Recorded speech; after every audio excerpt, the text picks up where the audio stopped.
Irmãos, a gente, como disse o pastor Alcides, sexta-feira foi um dia muito marcante e a gente sempre tem falado que o nosso propósito não é simplesmente mexer com pedra, mexer com tijolo, mas o nosso desejo é ver coisas especiais da parte de Deus acontecendo na minha vida, na sua vida, acontecendo na história dessa igreja.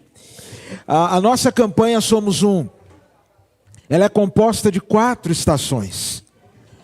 Nós vamos chegar na última estação, que é a estação da celebração, onde nós vamos olhar para trás e declarar que grandes coisas fez o Senhor por nós, e por isso estamos alegres. Mas nessa caminhada nós começamos na estação da fé, onde a palavra de ordem é acreditar. E eu tenho dito de forma repetida que o desejo do coração de Deus é que tudo aquilo que a gente vive aqui dentro, recebe aqui dentro, é instruído aqui dentro, a gente consiga levar para o nosso dia a dia lá fora. Alguns anos atrás eu pregava em uma igreja em São Paulo, e bem na saída da igreja, no acesso à rua, havia uma faixa enorme que estava escrita assim: a partir de agora, você vai estar entrando no campo missionário. Tudo aquilo que você recebe aqui, tudo aquilo que Deus ministra ao seu coração aqui, eu e você somos desafiados a viver lá fora. E quando a gente fala sobre acreditar, quando a gente fala sobre a estação da fé, a gente quer a estação da fé não só aqui no nosso dia a dia, não só nos nossos desafios, mas a gente deseja que você, na sua casa, nos seus negócios, nos seus empreendimentos, em tudo que você fizer, seja esse um tempo marcado pelas grandes ações que são resultantes da fé em Jesus. Amém, irmãos? Mas para que isso aconteça, é importante que nós alinhemos e entendamos algumas coisas. E para tanto eu quero convidar você a abrir sua Bíblia comigo, no livro de 1 Reis, capítulo 18. 1 Reis, capítulo 18, a partir do verso de número 30. A palavra de Deus diz assim: então Elias disse a todo o povo: aproximem-se de mim. O povo aproximou-se e Elias reparou o altar do Senhor que estava em ruínas. Depois apanhou 12 pedras, uma para cada tribo dos descendentes de Jacó, a quem a palavra do Senhor tinha sido dirigida, dizendo-lhe: o seu nome será Israel. Com as pedras construiu um altar dedicado ao nome do Senhor. Cavou ao redor do altar uma valeta, na qual poderiam ser semeados 2 seás de sementes. Arrumou a lenha, cortou o novilho em pedaços e o pôs sobre a lenha. E então disse: encham de água 4 jarras e derramem-na sobre o holocausto e sobre a lenha. Façam o mesmo novamente, disse. E eles fizeram de novo. Façam o mesmo pela 3ª vez, ordenou de novo, e eles o fizeram pela 3ª vez. A água escorreu em volta do altar e encheu até a valeta. No momento da apresentação da oferta, o profeta Elias pôs-se à frente do altar e orou: ó Senhor, Deus de Abraão, de Isaque e de Israel, que hoje fique conhecido que tu és Deus em Israel, que eu sou o teu servo, e que fiz todas estas coisas por ordem tua. Responde-me, ó Senhor, responde-me, para que este povo saiba que tu, ó Senhor, és Deus, e que fazes o coração deles voltar para ti.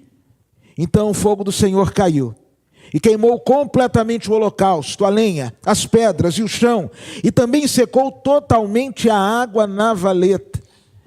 Quando todo o povo viu isso, todos caíram prostrados e gritaram. Você pode ler comigo? O Senhor é Deus, o Senhor é Deus. Obrigado, Senhor, pela tua palavra. Fala conosco em nome de Jesus, para a glória do teu nome. É o que te pedimos, por Cristo Jesus. Amém. Irmãos, é esse momento que eu e você lemos na vida do profeta Elias, é talvez para mim um dos momentos mais significativos da história dele. Deus levanta Elias como profeta no momento em que o coração do povo estava dividido entre dois pensamentos. O povo, ora, declarava-se adorador do Deus Jeová, Criador dos céus e da terra, ora, declarava-se adorador de Baal.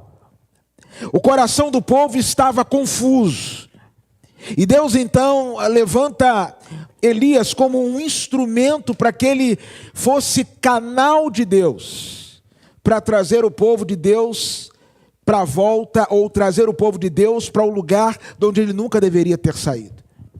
Elias se apresenta a Acabe, profetiza, e diz que durante 3 anos não haveria chuva. E por 3 anos a Bíblia vai nos dizer que não houve chuva nem orvalho sobre a terra. Mas mesmo em tempos de escassez, mesmo em tempos de dificuldade, a gente olha para a vida de Elias e a gente olha para a nossa vida e a gente pode afirmar que o céu não entra em crise. Porque mesmo diante de toda a escassez, o profeta foi sustentado e quando chega na casa da viúva, ele é instrumento de bênção para sustentar ou para que houvesse sustento naquela casa. Eu e você precisamos acreditar que o céu nunca fica em crise. Como dizia o salmista, eu fui moço, hoje eu sou velho, mas eu nunca vi desamparado o justo, nem a sua descendência a mendigar o pão. Como diz a palavra de Deus no Salmo de número 34, que os leõezinhos sofrem e padecem necessidade, mas aqueles que temem ao Senhor, bem algum lhes faltará. Como diz a palavra de Deus no Salmo 84, o Senhor nosso Deus, Ele é sol e escudo, Ele dará graça e glória, não sonegará bem algum aos que vivem na retidão. 3 anos se passam, e o Deus que falara para Elias no passado se esconde, agora fala para ele assim, se apresenta. E é muito importante que eu e você entendamos o que Deus está nos falando, e qual movimento Ele quer que nós empreendamos. Há um momento em que temos que nos apresentar, e há um momento em que precisamos recuar. E o Deus que disse a ele, se retire de cena, agora fala com ele, vai lá e se apresenta. Quando ele se encontra com Acabe olha para ele e diz assim, você é o perturbador de Israel. Em outras palavras, essa crise que a gente está vivendo, 3 anos sem chuva, significava economia parada, significava fome, significava morte, significava desemprego. Acabe vira para ele e diz assim, você é o perturbador de Israel? E Elias corajosamente diz assim, não sou eu não. Quem tem trazido perturbação sobre essa nação é você, seus pais, a idolatria na qual vocês vivem. E agora Elias vira para Acabe e propõe resolver aquela situação de forma definitiva. Resolver aquela situação de pensamento, de coração, de mente dividida, de forma total. Ele então faz um desafio para que haja um encontro no Monte Carmelo. E a proposta era que se construíssem altares, e o Deus que respondesse com fogo seria reconhecido como o verdadeiro Deus. E quando olho para essa história, irmãos, e a gente já sabe como a história acabou, eu percebo algumas coisas que precisam estar na nossa vida, como igreja, se nós queremos plenamente viver essa estação da fé. Eu sempre tenho dito aqui, de forma repetida, que você só confia em quem você conhece. Você só confia e você só conhece quem você se relaciona. Todo mundo aqui já ouviu a famosa expressão, quer conhecer fulano? Como 1 quilo de sal com ele. E eu não sei na sua casa, mas eu espero que sim. 1 quilo de sal, a minha oração é que dê para mais de 1 ano. Você vai caminhando com a pessoa. Irmãos, a gente se assusta com a gente. Você nunca se assustou com você, não? Eu já me assustei comigo, uma reação que eu tive. Que dirá com os outros? Eu já contei algumas vezes de um assalto que nós sofremos lá no Rio de Janeiro. Meu pai é um camarada tranquilo, gente boa, pressão 12/8. Sempre disse assim: nunca reaja a um assalto. Quando vieram para cima da gente, que o bandido colocou a arma em cima dele, quando eu olho, está ele levemente atracado com o bandido. A arma aqui e ele virando para lá, virando para cá, e muita coisa para ele dizer. Ele dizia: me respeite porque eu sou um aposentado. E eu falava assim, poderia pelo menos dizer: está repreendido em nome de Jesus, alguma coisa assim. Deu a carteirada do INSS. Irmãos, nós não nos conhecemos. Que dirá? Que dirá o outro? Que dirá o outro? Texto, e a Bíblia nos desafia a nos relacionarmos com Deus, para que conheçamos a Deus, e assim, de maneira irrestrita, confiemos nele. Mas para que isso ocorra, irmãos, algumas coisas que estão nesse texto aqui precisam acontecer na nossa vida, e a primeira delas que eu quero pontuar é que, para nos relacionarmos com Deus, conhecermos a Deus e confiarmos plenamente em Deus, nós precisamos, em não poucos momentos, estar dispostos ou estarmos dispostos a estarmos ou a nos posicionarmos aparentemente ao lado da minoria. Se você olhar no verso de número 19, você vai perceber que Elias sozinho foi enfrentar 450 profetas de Baal e 400 profetas de Azerá. 850 contra 1. Às vezes, irmãos, a gente não entende que Deus nos chamou para viver aquilo que Daniel viveu no capítulo 1, no verso de número 8, quando a Bíblia diz que o rei ordena que todos comam dos manjares do rei, da comida da Babilônia. Mas a Bíblia diz que Daniel, porém, Daniel 1:8, Daniel, porém, propôs no seu coração não assentar-se à mesa do rei, nem comer dos seus manjares. É muito mais fácil ser da turma do também do que da turma do porém. E sabe, caminhar com Deus significa, em não poucos momentos, ser da turma do porém. Eu não acredito que o cristão, ele tenha que ser esquisito. Não tem que ser esquisito. Mas ele precisa ser diferente. Até porque a Bíblia vai dizer que eu e você somos sal da terra e luz do mundo. Até porque a palavra de Deus vai dizer que eu e você fomos chamados para não nos conformarmos a este mundo, mas para transformarmos segundo a transformação do nosso entendimento. E talvez uma das artimanhas mais sutis do inimigo das nossas almas seja de soprar nos nossos ouvidos de que isso não tem nada de mais, até porque todo mundo faz. E aí nessa hora vem a voz da mamãe no ouvido que diz o quê? Mas você... Mas você não é todo mundo.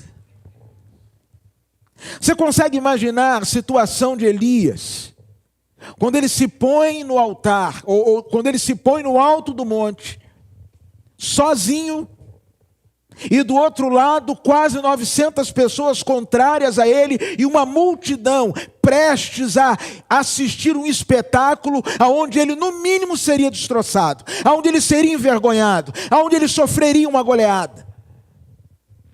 Ele só permanece, irmãos, porque ele sabe que um com Deus, e eu sei que essa frase é clichê, mas ainda assim vou dizê-la, um com Deus sempre é maioria.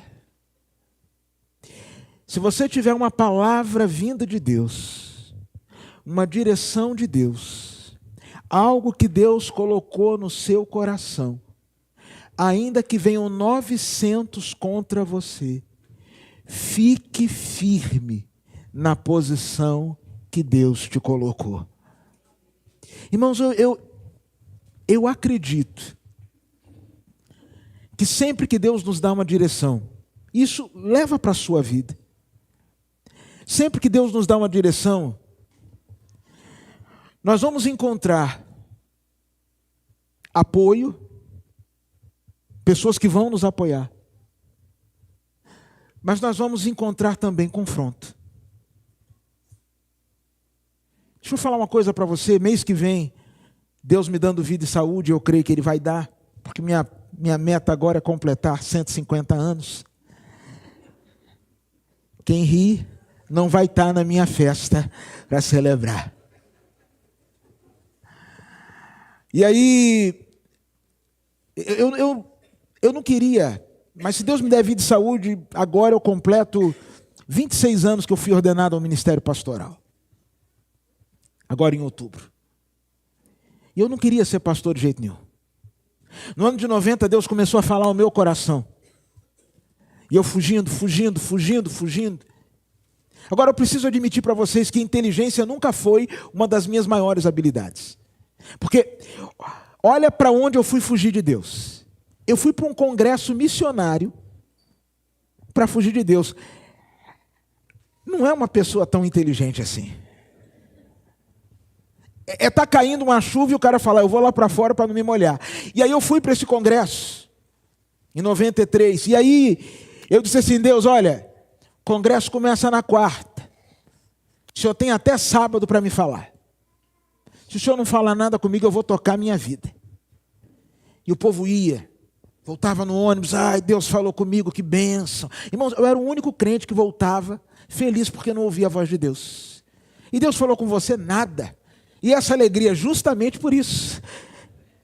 Quarta, quinta, sexta, Deus não falava nada, e eu dando glória a Deus, aleluia, celebrando o silêncio divino. Quando foi sábado de manhã, pastor Elton Rangel sobe no púlpito e diz assim, você que veio para cá fugindo de Deus, hoje Deus quer falar contigo. Eu falei, agora apertou.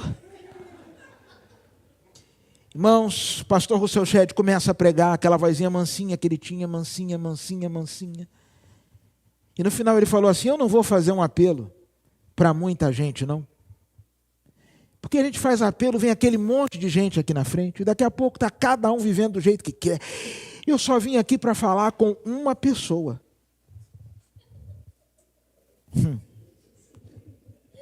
É com você que eu vim falar, e eu vou pedir para você vir aqui na frente. Irmãos, eu não creio que naquela multidão de 5.000 jovens eu era o único Jonas. Devia ter mais gente fugindo. Mas eu só sei que quando eu vi, eu estava lá na frente chorando e falando assim, Deus, eu não acredito que o Senhor fez isso comigo. Eu não acredito. Volto para o Rio. E aí, comecei a compartilhar com pessoas queridas, vou para o seminário. Não estou me vingando não, tá, pai? Eu tenho que falar. Papai era diácono da igreja, vice-presidente da igreja. Irmãos, aqui na frente ele não vai subir para me pegar, então eu posso falar o que eu quiser. Depois pode ser que em casa ele me dê uma surra, mas aí ninguém está vendo. Aqui, ele não vai fazer nada, aqui eu estou seguro, aqui eu estou grandão. E aí, chego em casa e vou falar com meu pai. Minha mãe, que Deus estava me chamando para o ministério para eu ser pastor. Meu pai e minha mãe olharam para mim, sabe aquela cara assim de gol contra? Não foi para isso. Não era isso. Ligaram para um tio meu, médico, falaram assim, bata um papo com o Tércio que eu acho que ele está meio doido. A minha sanidade mental já era questionada pelos da casa. Fui na casa desse meu tio. Mas também me mandaram para o especialista errado, né, irmãos? Deveriam ter me mandado para o psiquiatra, me mandaram para um obstetra. Meu tio era ginecologista, como é que ele ia laudar? Eu acho que a notícia foi tão assim que eles mandaram o menino para o ginecologista. Eu sou um dos únicos homens que já teve consulta com o ginecologista. Fui lá para o gineco, sentei na sala. Ele conversou. E depois que eu saí, ele ligou para meu pai e disse assim: Altair, esse menino está doido não, ele teve realmente uma experiência com Deus. Meus melhores amigos, meu irmão, eu não estou dizendo que fizeram uma oposição. O que eu estou dizendo é que houve uma resistência. E Deus, eu sou grato a Deus por essa resistência. Porque essa resistência, ela tem um propósito, irmãos. Não é de nos parar, mas é de nos fortalecer. E sempre que você encontra uma resistência, sabe o que você faz? Você vai fundo. E fala assim: Senhor, eu preciso de resposta. Eu preciso de direção, eu preciso de confirmação. Se é o Senhor que está me colocando nisso, confirme. E é tão interessante que às vezes, no dia que você pensa em desistir, Deus vai e decide confirmar. E lá na frente, quando você estiver passando por um tempo de crise, você vai olhar para trás e você vai ver os marcos que fizeram você trilhar aquele caminho, e você não vai ter dúvida nenhuma que você entrou ali porque Deus quis que você entrasse. Eu não estou chamando você aqui para ser herói e enfrentar 900 pessoas e ir de peito aberto. O que eu estou chamando você aqui é para não se acovardar diante daquilo que Deus colocar para você. Aquilo que Deus chamar você para fazer, não se acovarde, ainda que você fique sozinho contra quase 900 pessoas. Segunda coisa que me chama a atenção nesse texto, irmãos, é que para que nós experimentemos esse relacionamento que gera conhecimento e que gera confiança e fé, é preciso que nós ajustemos nas nossas vidas aquelas coisas que estão fora do lugar. Verso de número 30. A primeira coisa que Elias faz, observe comigo, ele manda o povo aproximar-se dele, o povo se aproxima. E o texto vai dizer que Elias fez o quê? Reparou o altar do Senhor que estava em ruínas. Verso seguinte vai nos dizer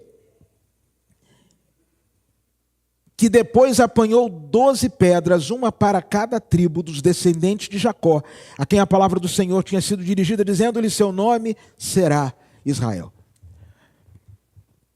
Altar do Senhor. A gente precisa restaurar o altar, irmãos.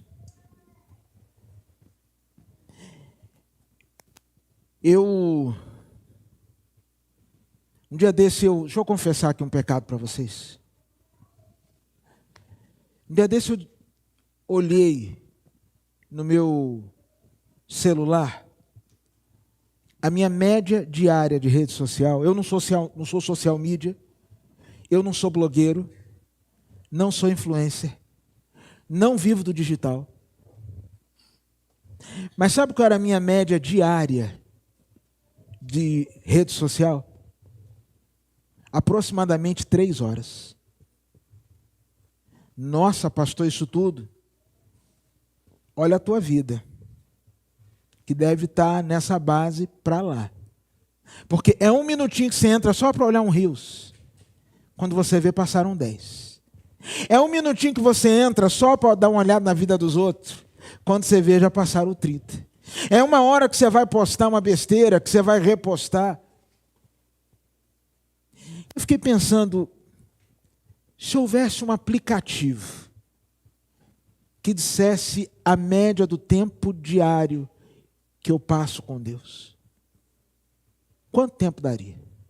Mais de 10% das horas do meu dia eu estava gastando em rede social.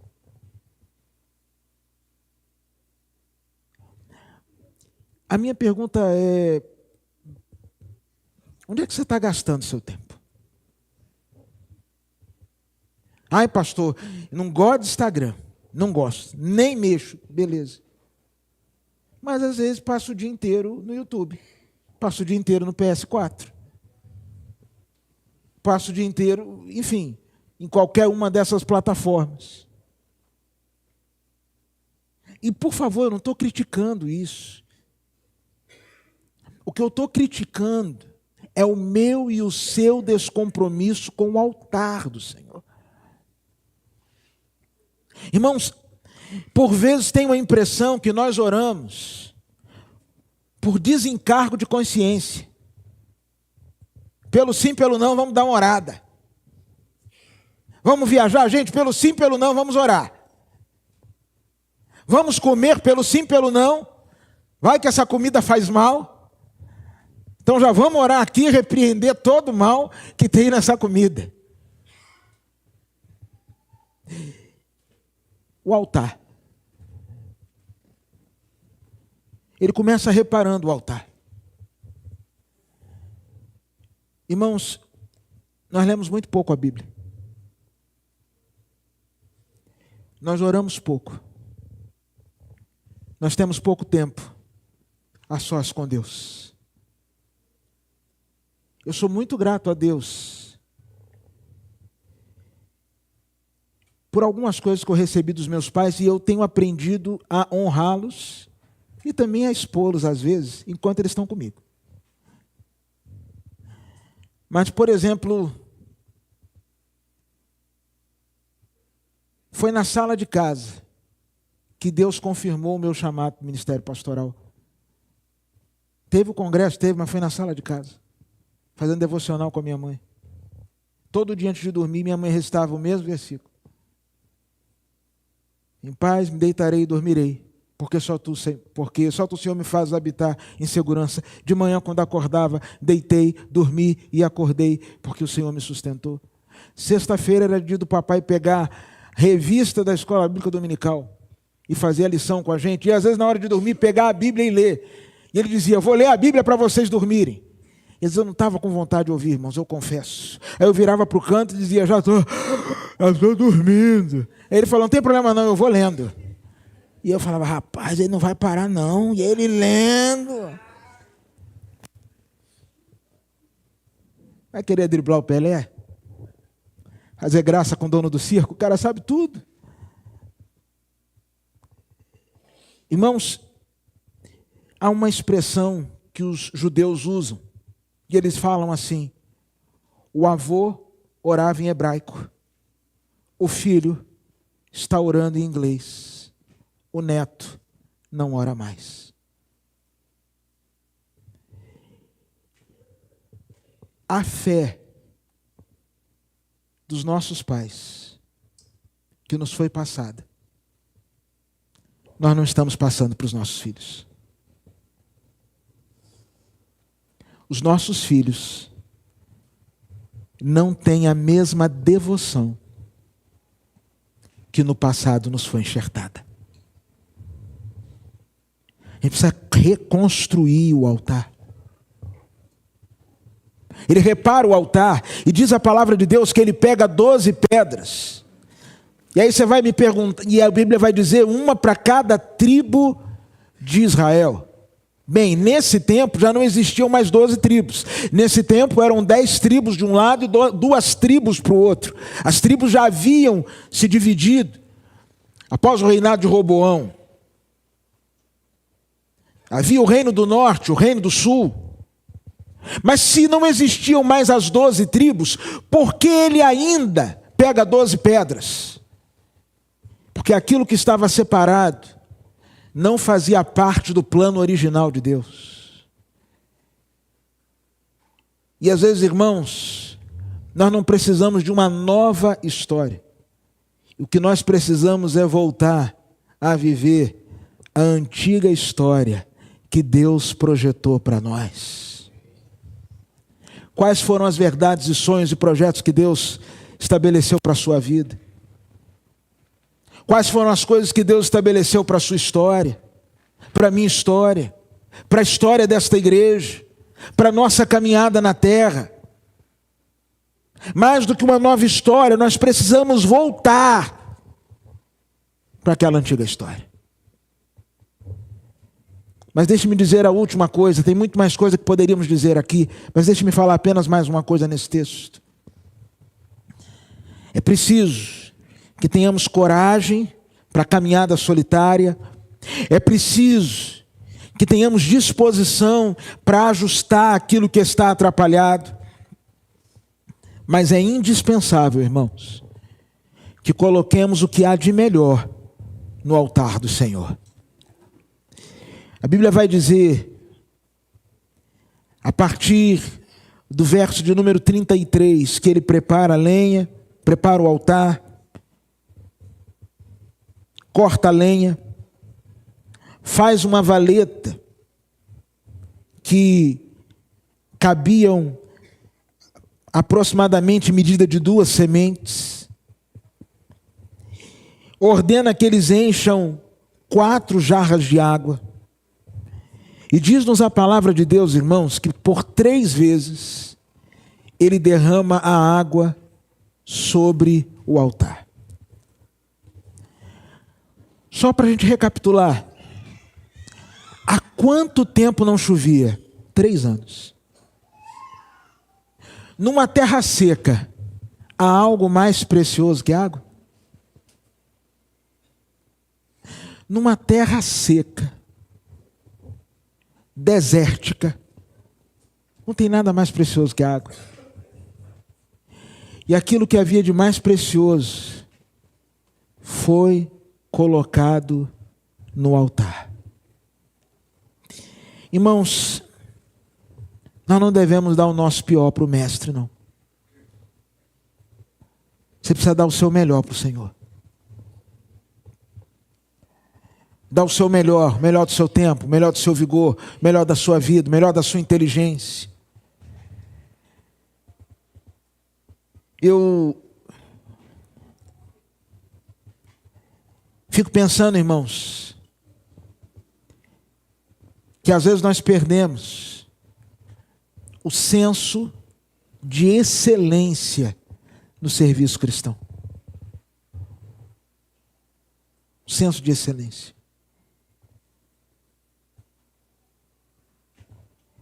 Se você observar uma pessoa bem-sucedida na sua carreira, seja ela qual for, ela está envolvida em cursos, em atualizações, pesquisas constantes, uma capacitação continuada, seja a área que for.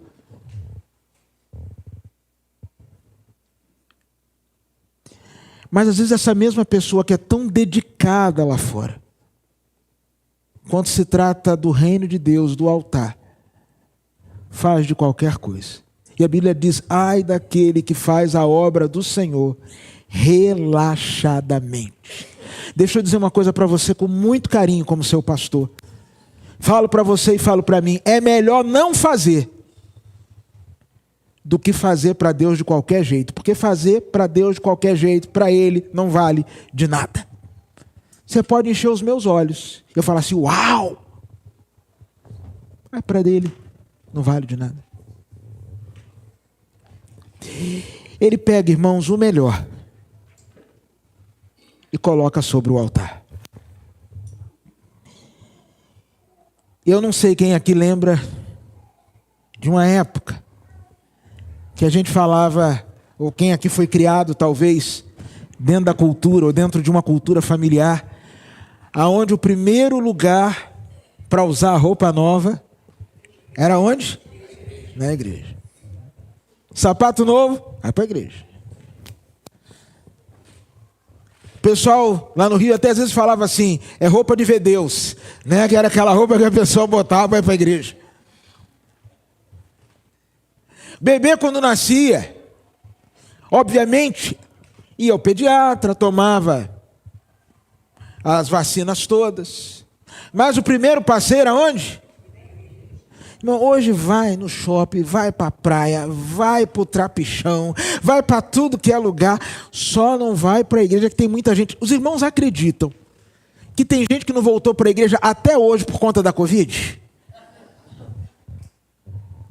E deixa eu encontrei um irmão, não é aqui da nossa comunidade, então eu posso falar. E aí eu falei assim, aí firme lá na igreja, ele é de uma outra igreja.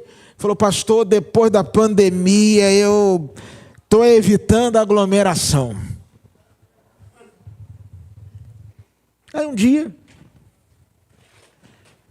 estou eu, quando passava 3 horas diárias, em média, nas redes sociais, olhando a vida dos outros.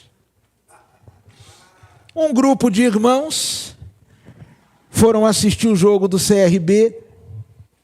Miraculosamente a torcida compareceu. Porque não é um serviço tranquilo? Demais, sem alteração. Pode perguntar, o pessoal aqui, que é das forças de segurança. Quando é jogo do CRB, é tranquilo, aquela paz. É um torcedor aqui, é outro lado do mundo. Mas nesse dia, o estádio... entendeu?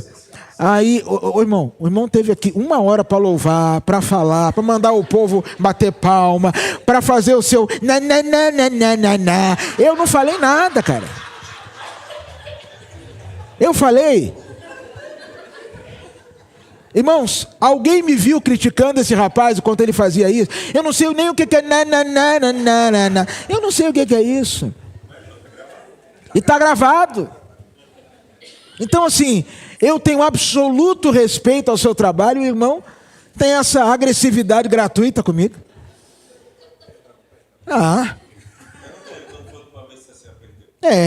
Nem eu não lembro, ninguém lembra.